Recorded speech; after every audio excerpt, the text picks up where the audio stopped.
బంగారం రేట్లు ఆకాశాన్ని అంటడం గాదు. దానికి మించి ఎళ్ళిపోతున్నాయి.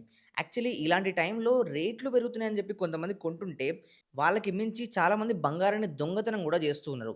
చాలామంది ఇలా బుర్కా కట్టుకొని, స్కార్ఫ్‌లు పెట్టుకొని, మాస్కేసుకొని, జ్యువెల్లరీ షాపుల లోపలికొచ్చి బంగారం దొంగతనం చేయడం, రోడ్ల మీద బంగారం దొంగతనం లాంటివి చాలా జరుగుతూ ఉన్నాయి. అండ్ దీనికి సంబంధించి ఇండియాలో all India jewellery and gold smiths federation వాళ్ళు గవర్నమెంట్ వాళ్ళకి ఒక రిక్వెస్ట్ పెట్టిర్రు. సార్ ఇట్లా హిజాబ్ ఏసుకొని, మాస్క్ ఏసుకొని, స్కార్ఫ్ కట్టుకొని కొంతమంది దొంగలు రోడ్ల మీద ఎక్కువ తిరుగుతూ ఉన్నారు.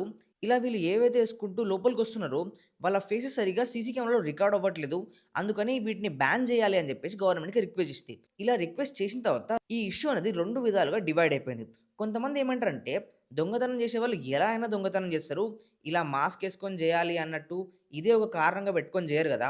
అండ్ ఇంకొకటి మేజర్‌గా ముస్లిం మతానికి చెందని వాళ్ళు గూడా ఇలా జ్యువెల్లరీ షాప్‌లో బుర్కా కట్టుకొనొచ్చి దొంగతనాలు చేస్తున్నారు. సో, అలాంటప్పుడు ఒక మతానికి సంబంధించిన ఆచారాల్ని ఇలా బ్యాన్ జేయాలి అని జెప్పేసి చెప్పడం కరెక్ట్ కాదని జెప్పేసి ఇంకొక సైడ్ గూడా చెప్తున్నారు.